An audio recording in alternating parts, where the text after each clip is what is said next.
There are certain things that women just have to deal with. It is a part of life that we accept. Some of us accept that role, for it is one that we want to step into, while others actively push against the mold. In 1848, the first Women's Right Convention was held in Seneca Falls, New York. In 1869, Wyoming Territory became the first place in the United States to grant women the right to vote, followed by becoming the first state to allow women to vote in all elections in 1890. Demonstrating this drive, this push against the boundaries that had been occurring far before you and I were ever a thought. In 1917, the first woman was elected to Congress. That was Jeannette Rankin. Marie Curie discovered the science of radioactivity, driving the science that led to cures for certain cancers and winning her the Nobel Prize not once, but twice. Rosa Parks challenged race segregation in 1955 by refusing to give up her seat on the bus. Margaret Thatcher was the first female prime minister in Britain, and there are many, many more. It is these women who are a force to be reckoned with. They have shaped the women who are inspired by them and continue to shape the landscape we navigate in our nations. The list of incredible women is long and likely includes some influential women of your own. But there is one woman who we are talking about today who was not only making waves, but overcoming gravity. Welcome back to Tragedy with a View.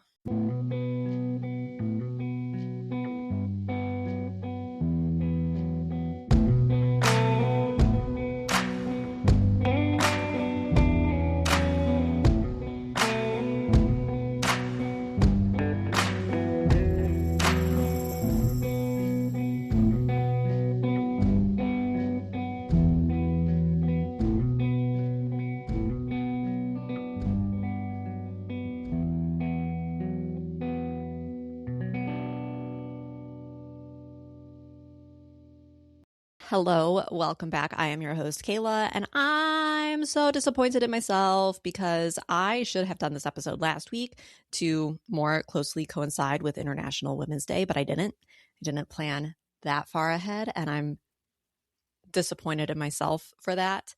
As a side note, while I was researching information to kind of build the intro to this episode, I'm not sure why, but it really is surprising to me that Wyoming was the first state to give women the right to vote. I don't know why that's so surprising to me, but it really is. But go Wyoming. Now, when you hear the name Amelia Earhart, many feel a combination of a variety of emotions. There is familiarity because you know her story, you recognize her name. Kinship with the strong, independent woman, awe at her incredible career, and desire to cap it off with the circumnavigation around the world. Over the past 95 years, many have searched for signs of Amelia, and while many have come up empty-handed, some have found clues. The mystery of Amelia captivates generation after generation. There seems to be an unending amount of people who are interested in solving the puzzle. Despite decades of searches, enormous efforts, surpassed budgets, and little clues, her plane has never been found, nor has it body, and that is only part of the reason why her story is so fascinating. Amelia Earhart was born on July 24th, 1879, in Atkinson, Kansas, to her parents Amy Otis and Edwin Stanton Earhart. She had one sister, Muriel, who was born in 1899. They had a bit of a different upbringing where Amelia and Muriel stayed with their grandparents during the school year and spent summers with their parents in Kansas City. The entire time, Amelia was doing things that the women in her family just kind of, at first, they just passed it off as like, oh, she's a tomboy. And then as time went on, they kind of fought with her about her actions. What were those actions? Well, she really just loved to be outside. She would run around the yard like she was on a horse, go climb trees, go sledding with the boys, and go hunting with them as well. It was when she was 11 in 1908, when Amelia went to visit her parents in Des Moines, Iowa, that she saw an airplane for the first time. Airplanes were relatively new at this point still, with the first plane being invented on December 17th, 1903, just about 5 years prior. This invention was created by Wilbur and Orville Wright, where they controlled their first craft in the air for a total of 12 seconds, but that is really all that they needed. Considered aviation pioneers, that same day they sustained a flight that flew for 59 seconds. They developed the first practical airplane by 1905, and by 1908, they were piloting flights that were breaking records in both the United States and France. But Amelia was hard to impress. Even though this captured her interest, she still wrote that, quote, "It was a thing of rusty wire and wood that looked not at all interesting." The real interest didn't grow until 1918 at a stunt flying exhibition that the spark of interest was set aflame. The in-between time was difficult for the Earhart family. In 1911, Amelia's grandmother passed away, and suddenly having 2 children being thrust on them full-time left their family reeling, especially when Edwin's alcohol consumption became out of control and he lost his job. Unable to find a new job or stay sober, Amy grabbed her 2 girls and they moved to Chicago. Amelia graduated high school in 1916, where she had attended the Hyde Park High School because it was the best science program in the area. She actually was so focused on what she wanted that she didn't make friends easily, and there was a caption in the yearbook under one of her photos that read, A.E., the girl in brown who walks alone. But Amelia doesn't care. She goes on to attend the Ogontz School outside of Philadelphia, Pennsylvania, where she became the vice president of her class and excels in her science classes. But she would not graduate, instead volunteering her time at Toronto's Spadina Military Hospital, where she worked as a nurse assisting wounded World War I soldiers. It was while she was here that she went to the flying exhibition with a friend and watched stunt flyers swoop by.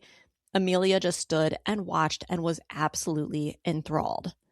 In 1919, Amelia starts a pre-med program at the Columbia University, but drops out to move back home with her parents, who had since reunited in Los Angeles, California. On December 28, 1920, Amelia went with her father to an air show where she takes her first ride on an airplane. It was that flight that she knew she had to be in the plane. She was meant to fly, and boy, was she all in. On January 3rd, 1921, 6 days later, she took her first flying lesson with Nita Snook. And for 6 months after, she took these lessons and worked whatever job she could find. She worked as a photographer, a truck driver, a stenographer, anything to save money to buy her first plane, which she accomplished in June that same year. She purchased a yellow Kinner Aster biplane, which she named Canary. Less than a year after her first lesson, Amelia passed her flying license exam on December 15th, 1921. It was given by the National Aeronautic Association, and Amelia then flew in the Pacific Coast Ladies Derby 2 days later that was held in Pasadena. On October 22nd, 1922, Amelia set an official record for the highest altitude for female pilots by flying Canary at 14,000 feet. On May 16, 1923, Amelia receives her first official pilot's license by the Fédération Aéronautique Internationale, where she is the 16th woman ever to receive this license. But even with all of these good things, Amelia does take a bit of a break from flying, at least notable flying. It isn't until 1927, 4 years later, that she joins the Boston chapter of the National Aeronautic Association and advocates for women in aviation and female pilots. On June 18, 1928, Amelia, along with pilot Wilbert Stoltz and co-pilot and mechanic Lewis Gordon, arrive in Wales after leaving Newfoundland. Though Amelia admittedly didn't do a whole lot on this flight, actually, if you ask her, she sat there like a, quote, sack of potatoes. She was still awarded with the acclaim that she was the first woman passenger on a transatlantic flight. Amelia then writes a book about the experience called 20 Hours, 40 Minutes, Our Flight in the Friendship, which then takes her on a book tour and opens the door to becoming the aviation editor for the Cosmopolitan magazine. In 1929, Amelia buys a second airplane, a single-engine Lockheed Vega, where she flies it in the Women's Air Derby from Santa Monica to Cleveland and comes in third place. That same year, she helps establish the 99s, the first organization ever for women in aviation. She sets the women's world flying speed record in 1930, flying at 181.18 miles per hour, and would go on to set 7 more women's speed and distance records by 1935. She would also get married to George Palmer Putnam, who she denied 6 times before finally agreeing to marry him, though she still saw their relationship as a partnership, which is probably pretty controversial, especially in a time where women were looked at as property. In 1932, Amelia wrote her second book called The Fun of It, and then the big things began. Amelia landed in Northern Ireland on May 21st, 1932, becoming the first woman to ever fly solo across the Atlantic Ocean. This flight earned her the Distinguished Flying Cross from the U.S. Congress, the Cross of Knight from the Legion of Honor from the French government, and the Gold Medal from the National Geographic Society from President Hoover. She was the first woman ever to win this award.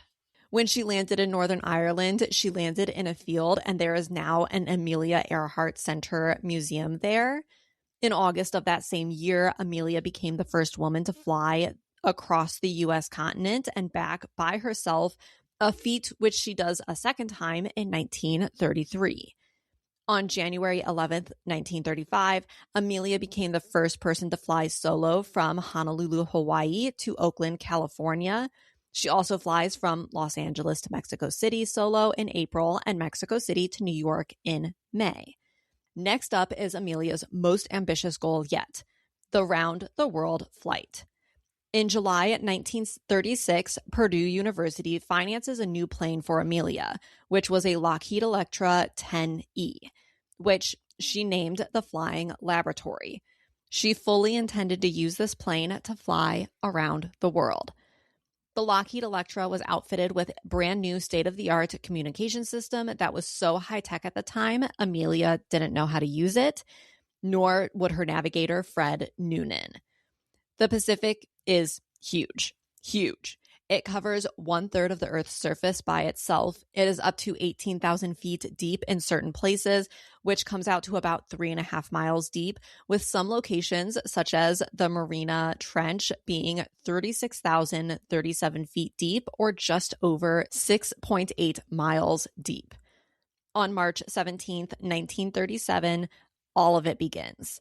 Amelia is the first woman to try to do this, though men already had. So she had a little bit of a blueprint moving forward, but she was still pioneering something that women had never done before. Wiley Post was the first man to fly solo around the world in a plane, which happened in July of 1933.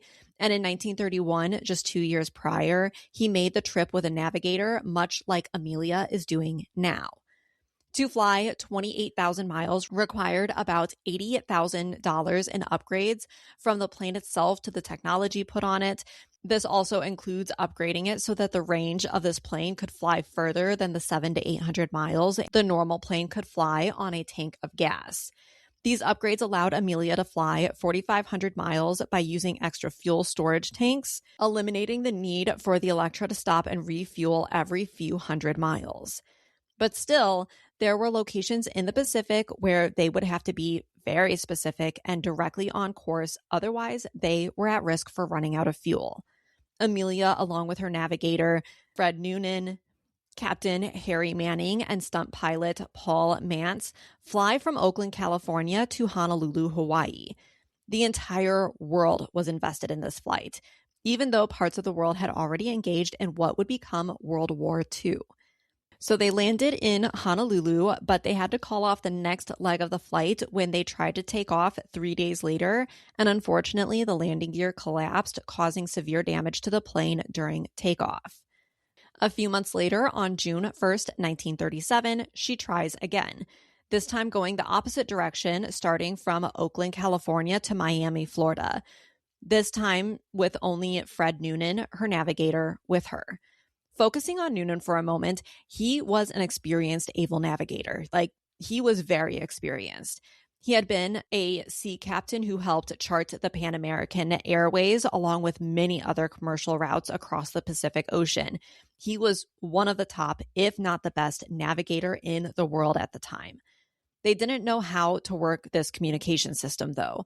The navigation system was just one that they had little experience with because it was so new. But this was one of those things where they're like, okay, we'll just learn on the fly and just give it a go and figure it out. Their stops along the way included San Juan, Puerto Rico, Natal, Brazil, Dakar, Senegal, Khartoum, Sudan, Karachi, Pakistan, Kolkata, India, Bangkok, Thailand, Singapore, Bandung, Indonesia, Darwin, Australia, and Lae, Papua New Guinea. On July 2nd, 1937, they depart from Lae, intending to fly to Howland Island, which was a tiny Pacific island that is only 13,200 feet long and 2,650 feet wide, which in miles is about 2 miles long and 1 mile wide. This island is vital to their trip because it is one of very few islands they would be able to stop and refuel on before heading to Hawaii, before taking their final leg back to Oakland, California. The weather had been kind of stormy, and they had been flying for about 24 hours at this point. So you know that both Amelia and Noonan are tired, but they are still going. They have to climb up to raise above storms that are rolling through and navigate around them, but they are so close to reaching their goal. Flying from Lae to Howland Island was known by everyone involved to be the most difficult leg of the journey, partially due to the spotty connection the area was known for, but also because this location was really pushing the edge for how far they could go on a tank of gas. They could not get off course without tragic consequences. They are unable to find the island, though. It was cloudy and foggy, as it sometimes gets over water. Making contact with the Coast Guard cutter Itasca, who was specifically sent to this area to provide a source of radio contact, but they were unable to make good contact with them. They were able to get through to the Navy, but they didn't have the channel set up quite right. And so the Navy, even though they were talking back and they were able to hear Amelia and Noonan up in the plane could not hear them. They tried using Morse code because they realized that Amelia wasn't able to hear them. The Itasca tried to put up a smoke signal to show, give a visual marker for where the island was, but they were unable to connect over the radio to communicate this. Men were standing on deck of the ship because the communication from Amelia was so clear they thought that she had to be right overhead. If they could just see her, they could make sure that she saw them. There were some rough spots with this because of the difficulty using the communication system, which of course turned out to be a huge hindrance in this process. Then Amelia lets the Itasca know that she is low on fuel, and the next thing they know, they simply disappear. Despite a huge search effort, 2 weeks later, on July 19th, 1937, Amelia and Noonan are declared lost at sea. George, Amelia's husband, funds the search for her from his own money until October 1937 in his search of her. And then just over a year later, Amelia is declared dead on January 5th, 1939 in the court of law. The Amelia Earhart Foundation is a foundation that was set up to conduct searches and expeditions to try to solve the answer to the question of what happened. Immediately upon her disappearance, people started looking for her. The foundation was set up on July 23rd, 1937, which was not even 6 months after she went missing. Their goal was to figure out what happened to Amelia, her plane, and her navigator, Frederick J. Noonan, and basically to figure out if they were alive or dead. On September 26, 2025, less than a year ago, President Donald Trump declassified and released all of the records the government had collected on Amelia Earhart. Beginning in November of 2025, they were put out into the world, and this included a previously unseen NSA file, search logs, military vessel logs, radio logs, and reports, maps, messages. In total, more than 4,600 pages of paper were included in these files.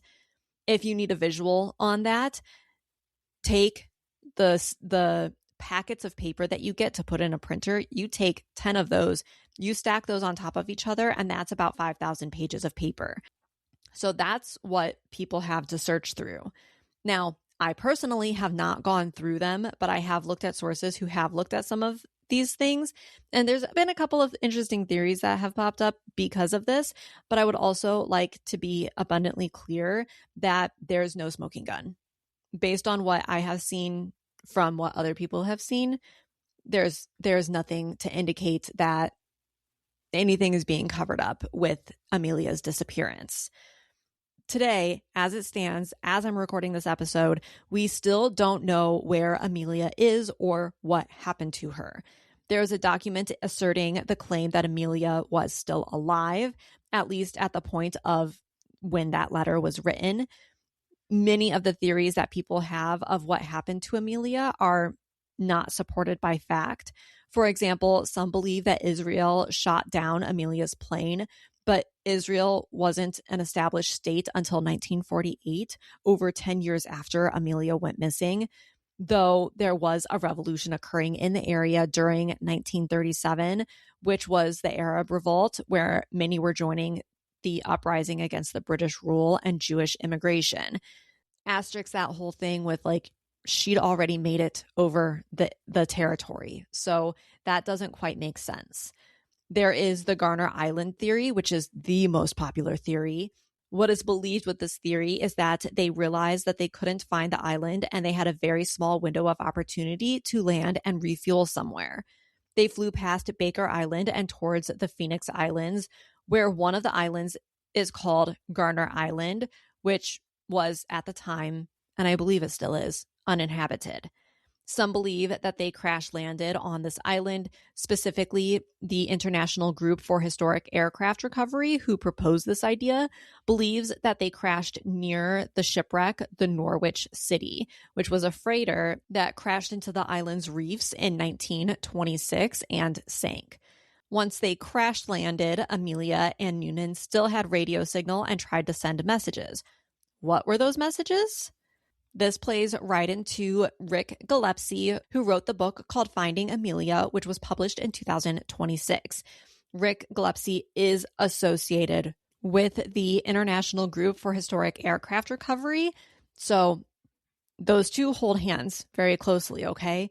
So Rick investigated her disappearance, of course, and met Mabel Larimore, who was listening to her home radio, kind of just skimming through the channels when she heard a woman's voice. She sounded worried and like she was trying to keep her composure and stated that she was Earhart and that Noonan was seriously injured. She continued to state that she herself was injured, but not nearly as bad as Noonan. A second woman by the name of Betty Clank heard a radio message where a man said something along the lines of "the water is knee deep" and repeatedly stated the name Mary. Mary, who was Noonan's wife's name. But also, Mary in the past has been a very popular name. Even more, though, was the woman's voice in the background saying, quote, "George, get the suitcase out of my closet," and mentioning something about New York City. As a reminder, George is Amelia's husband's name, and she had already communicated to him that there was a suitcase in her closet that contains important papers in the event that something happens to her. The New York City statement has been theorized to actually be Norwich City, which was the name of the freighter that sank that they believe they crash landed near. A week after losing contact with Amelia and Noonan, the U.S. Navy flew planes from the USS Colorado, which had been stationed in Pearl Harbor, to search Gardner Island.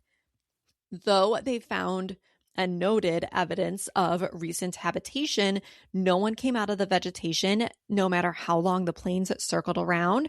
And the historical group believes that though no plane was found, it could have been swept up in the current, pulled over the edge of the reef, and broken apart as it sank to the ocean floor. And I would also like to mention that I couldn't find a definite answer for if the U.S. Navy actually put any people on the ground on this island while they were searching, because I think that would clear up some answers that we have thanks to what happens next. They also do not believe that Amelia or Noonan would have survived very long. In 1940, the British came to the island and they found a skull. When British colonial officer Jared Gallagher heard about this, he wanted to know more. So upon his return to the island, they found more items. They found more bones, rings, a navigational sextant, a shoe, and a bottle. So clearly someone had been here and died here. He took photos of the bones and the items, shipped them to Fiji where they were analyzed, and determined the bones were female, and then reportedly threw the bones away. In 1988, the Aircraft Recovery Historical Group started to investigate, and though they couldn't look at the physical bones, they did return to the site where they found the heel of a size 9 women's shoe, improvised tools, an aluminum panel, and cut pieces of plexiglass. Amelia, notably, wore size 9 shoes.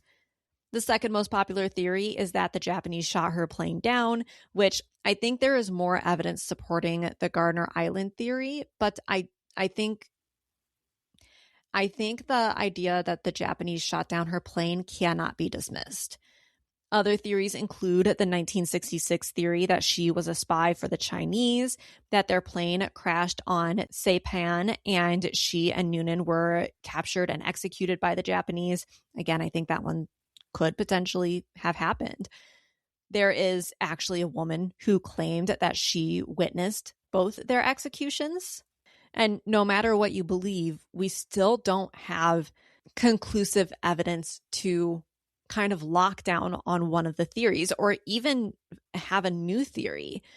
Amelia was a tremendously capable woman, especially during a time where women were considered lesser and weak. She was a powerhouse and refused to surround herself with anyone who didn't fully believe in her, a sentiment that many of us feel today. We are loved and supported more readily today, and it is because of the incredible pioneering women who refused to back down simply because a woman had never done it before. Right before she left on this journey, she gave her husband a letter only to be opened if she didn't return. Chills ran across their skin, almost a whisper of knowing that this was it. In it, part of it read that she was aware of the risks of this trip. She wanted to do it because she wants to, and she insists that women try to do the things that men have already done. It has been nearly 90 years, and we still cannot answer the question of what happened to Amelia. It is not due to a lack of effort, because a tremendous amount of time and money and energy has been put into seeking answers to that question. The truth is, what happened to Amelia Earhart and Fred Noonan was likely straightforward. There is likely little drama with it, no matter how good of a story it would make. But there is no ending to this story. The Queen of the Air disappeared, and no matter how hard we try, no matter how long we've searched and how right our hunches are, we may never find her again. Sources for this episode include the National Air and Space Museum, Science Direct, PBS.org, Scientific American, DNI.gov, Pearl Harbor Aviation Museum, Archives.gov, BBC, the New York Times, Smithsonian Institute, and TIGHAR.org. Thank you so much for listening. We will talk again next week, and I hope you have a great time. Until then, bye. What is life without close calls with disaster? Thank you for listening. Don't forget to follow the podcast to be the first to hear the now weekly episodes. Join our subscription on Patreon, Apple, or Spotify today and immerse yourself in the haunting beauty of the great outdoors. For around $4 a month, you'll get exclusive access to the first episode of each month and early access to all other episodes, showcasing the morbid and mysterious side of nature. Please reach out with story requests, and if you have your own story, please email tragedywithaview@gmail.com for a chance to have your story featured on a later episode. Again, thanks for listening. We'll see you next time.